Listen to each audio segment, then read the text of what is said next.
and welcome to our first conversations with G&G for 2025. Today, we're honoured to have a special guest who embodies the essence of holistic health and well-being.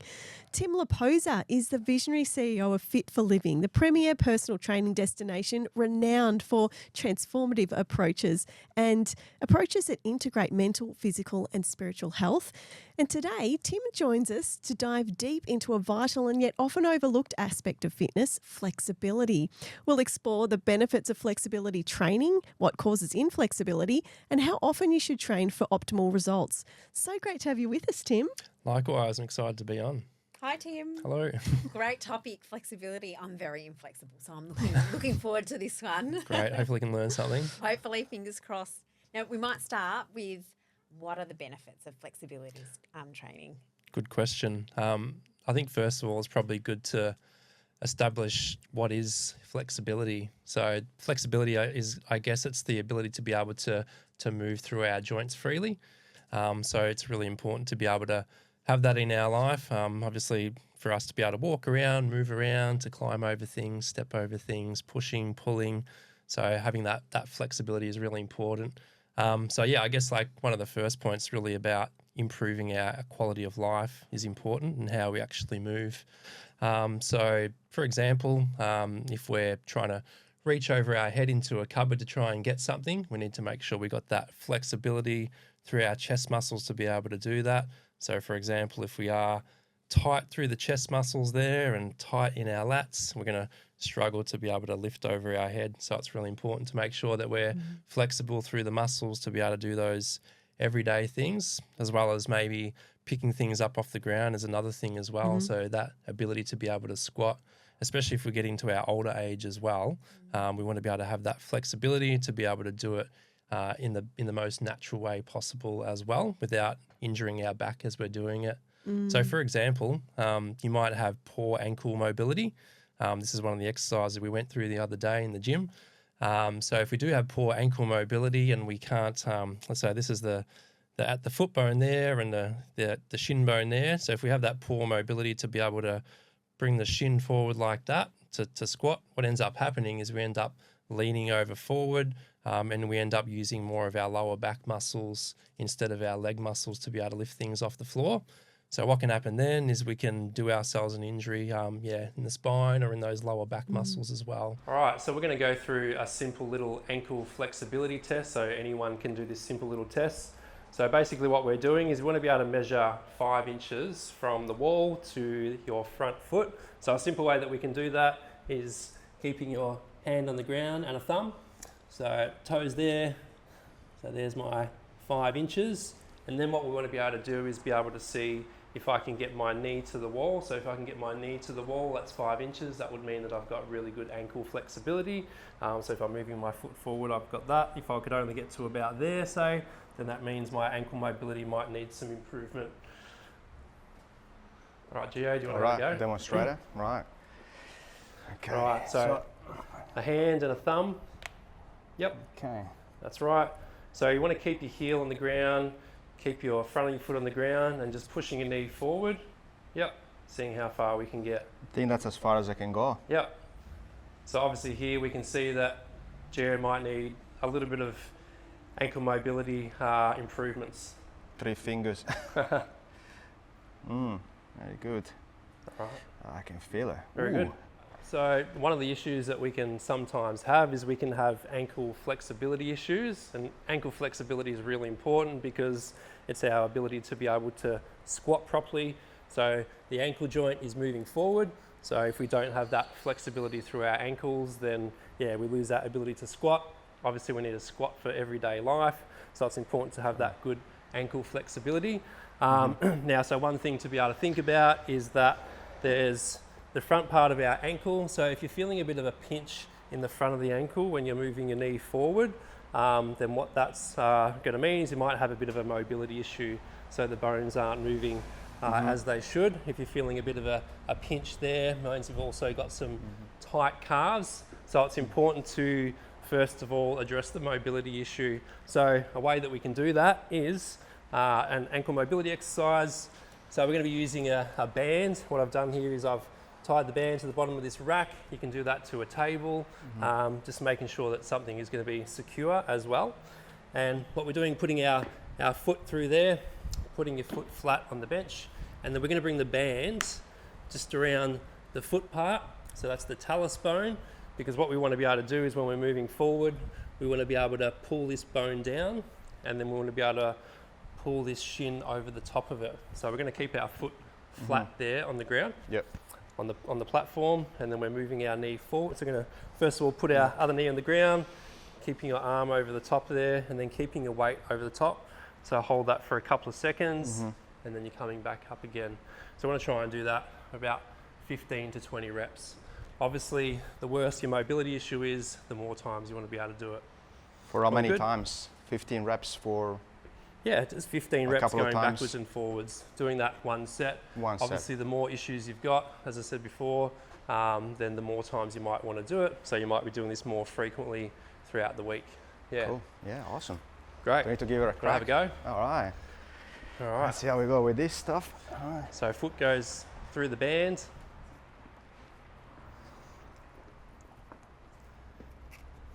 Oh, wow, this pulls. Bring your foot all the way up. So you want to have some resistance there. Oh, yeah. So probably come forward a little bit more. I can definitely feel resistance. Here you Yep. go. Okay, so we want to make sure it's on Yeah. the foot part here. So if it's above yeah. there, if it's above the joint, it's yeah. not going to do anything. So Yeah. we're going to make sure it's You there. can feel it So pulls down a little bit. So that's right. And keep your knee on the ground. like this. Other knee on the ground, that's right. So what we want to do is keep the arm on top of the knee, and you want your knee to come over the top of your toe. So we're going forwards, holding it for a few seconds, and then coming back again. Yep. And then we'll go forwards again, coming back again. So we probably want to do this for about 15 to 20 reps.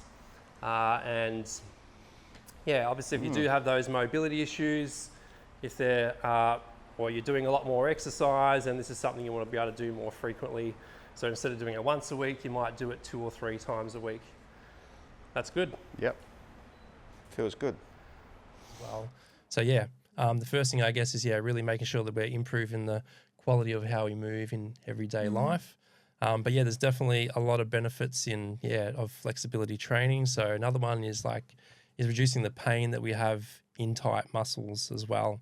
So you probably hear a lot of elderly people, they complain that they've got tight, sore muscles, or even if you're working at the moment as well and you're sitting on your laptop and you're really trying to focus on getting a task done, and if you have that muscle pain and tightness in your muscles, then you're probably going to lose focus. Yeah. So would you agree, Gio, that it might be difficult to be doing work on your laptop running your business, and if you've got pain there in your hamstring or your calf or something, and really trying to think about that, it becomes a lot harder thing to be able to really focus. So I think having that flexibility, and having less pain in our body is important for everyday productivity as well.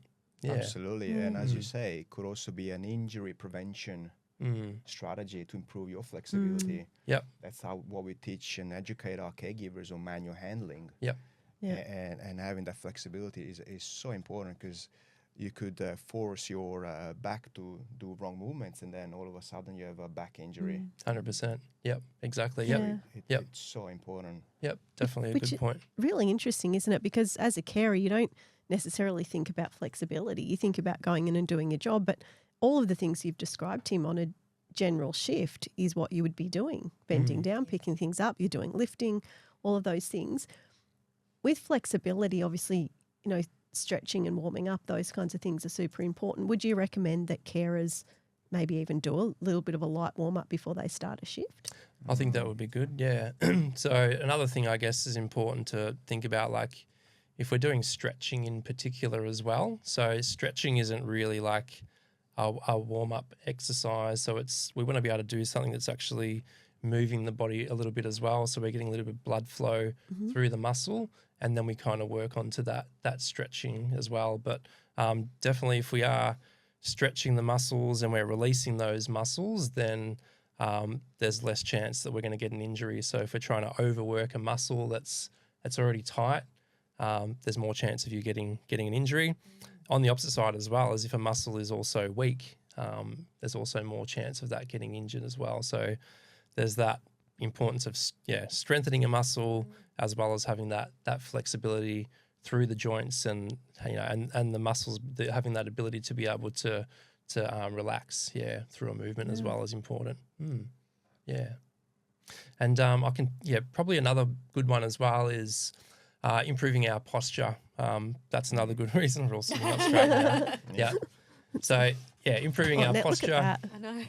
Because going back to that Being other thing I aware. said before about like if we do have tight chest muscles, basically it brings in what happens there is if we do have tight chest muscles, that's particularly going to be from slouching over, sitting like this, which is we're sitting in a poor postural position when we're doing that. So if we're releasing these chest muscles, bringing them back there like that, we're going to sit back more into a natural postural position.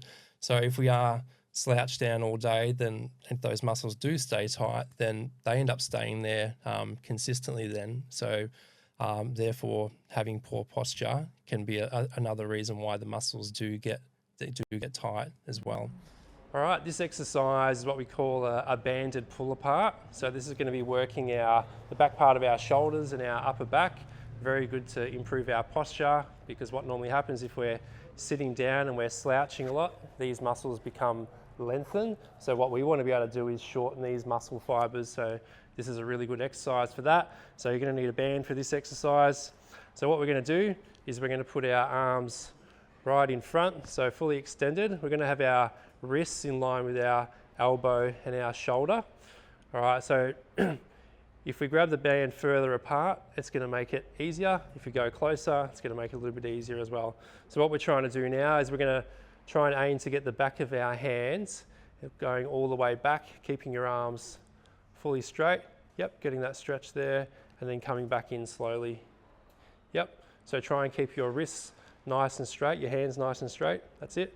Yep, going all the way back, and then going back in again.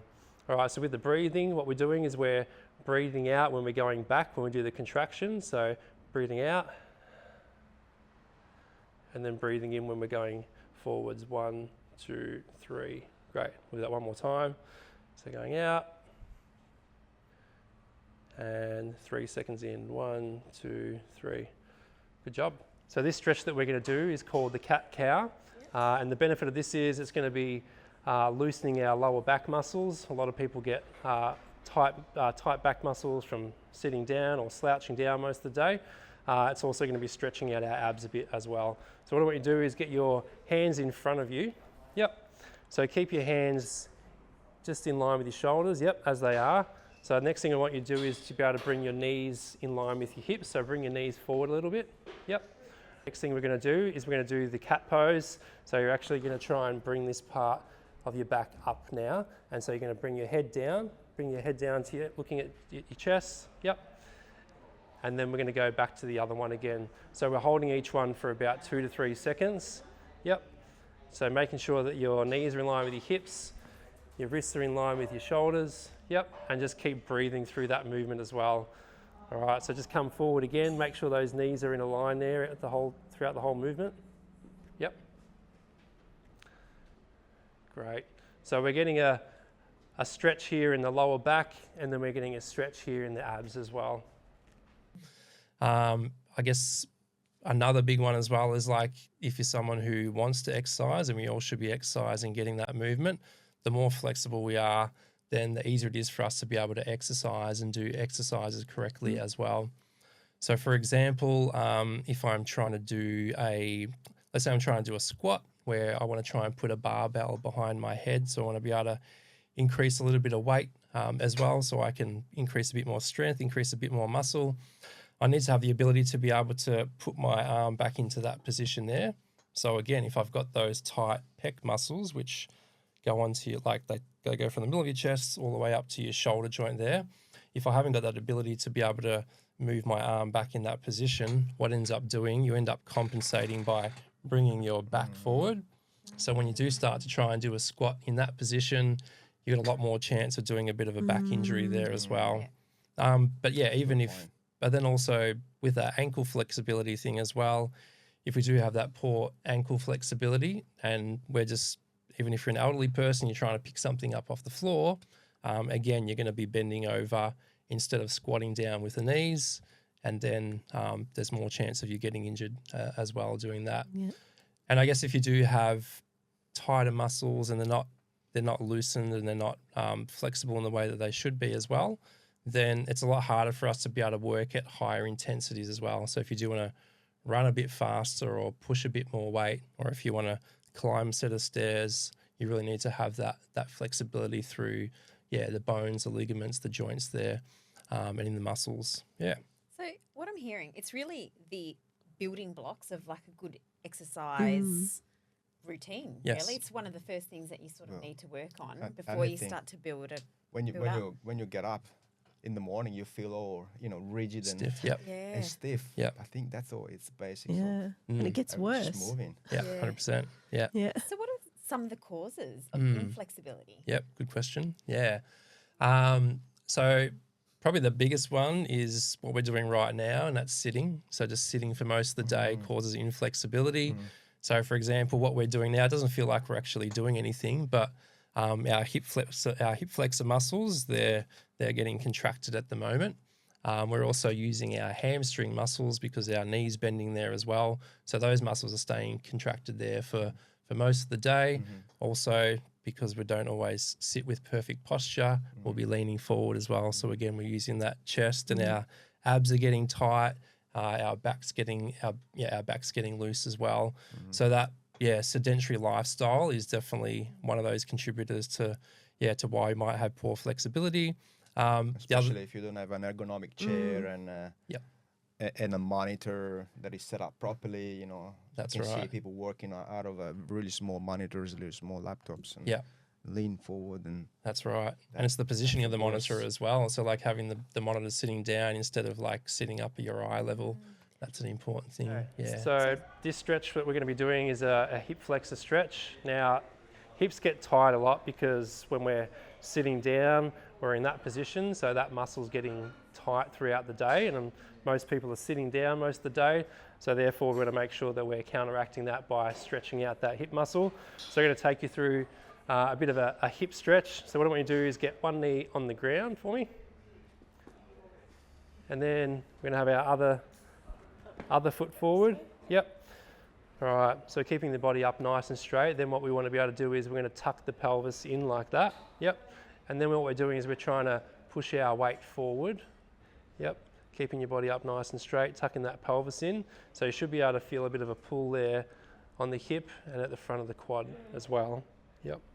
So we want to hold a stretch for around 30 seconds to a minute to really get the great benefit out of it. I'm feeling the burn. Yep, very good. This stretch here is a hamstring stretch. So it's a little bit different to a lot of the other hamstring stretches that people do. So what I want you to do is I want you to put one of your feet flat on that platform there. Yep. All right, so let's just try and get your body in a line. So move this foot over a little bit to this side. Yep. And then what we're doing is we're going to slightly bend your knee a little bit. And then what all we're doing is just leaning over slightly until you feel that muscle tightening in the hamstring. So don't bend the knee too much. Yep. So yeah, I can feel it now. down a little bit lower. Yeah. Yep, great.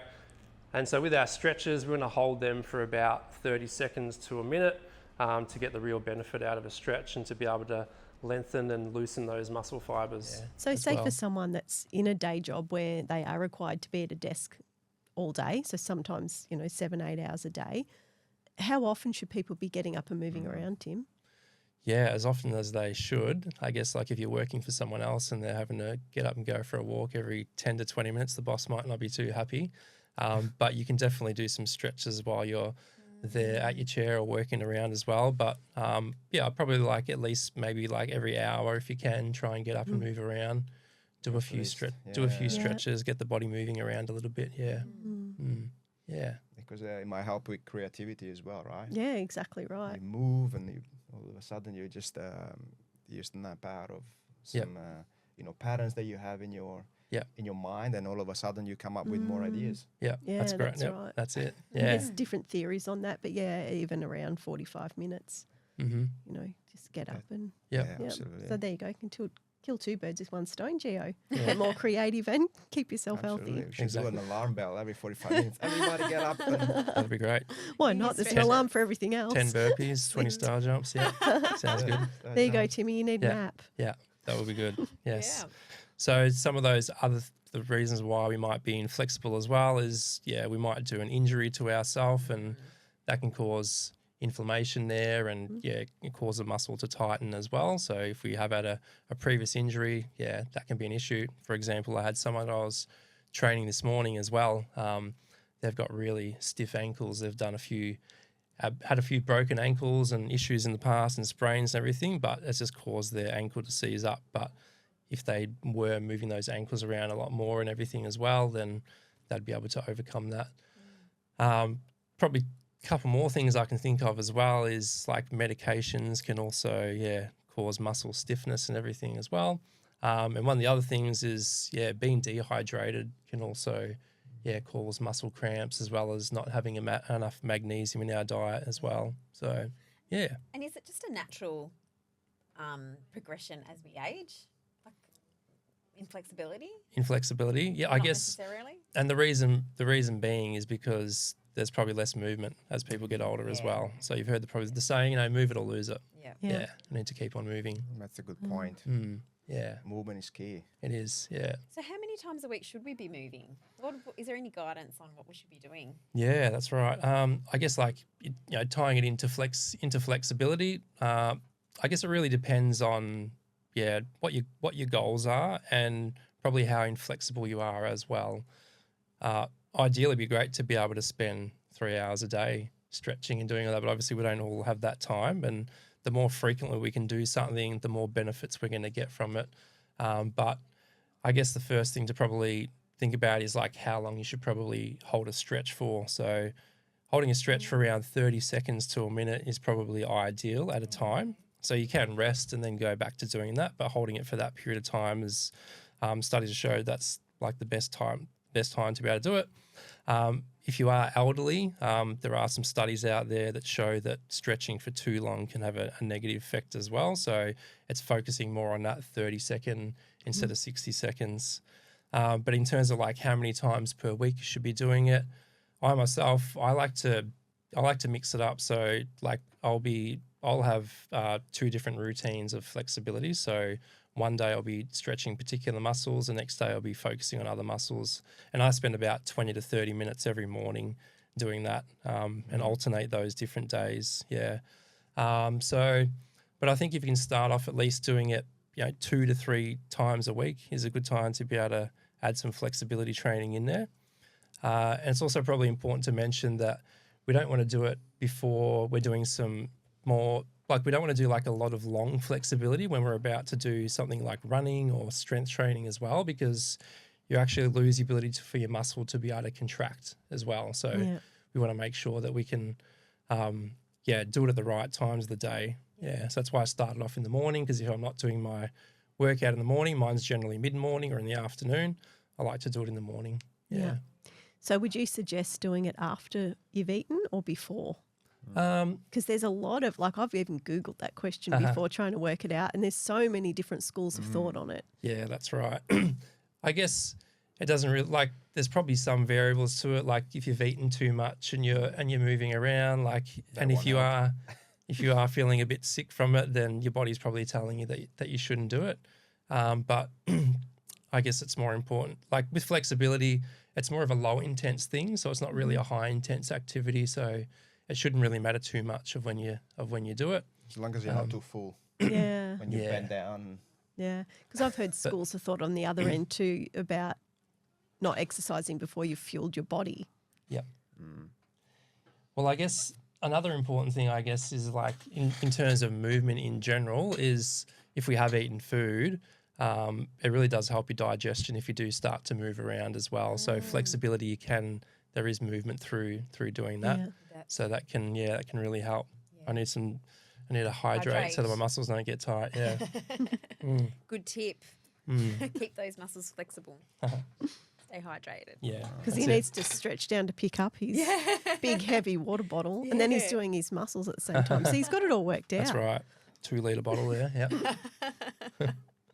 Yeah. Wonderful.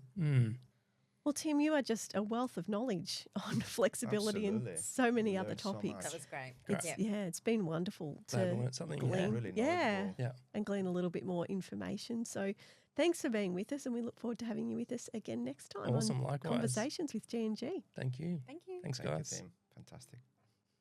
Thank you all for tuning in today. We're so grateful to have you here, and we hope that you found today's session valuable. Please be sure to check our website for more resources and blog posts, and share these insights with your networks and support other carers and caregivers. See you next month.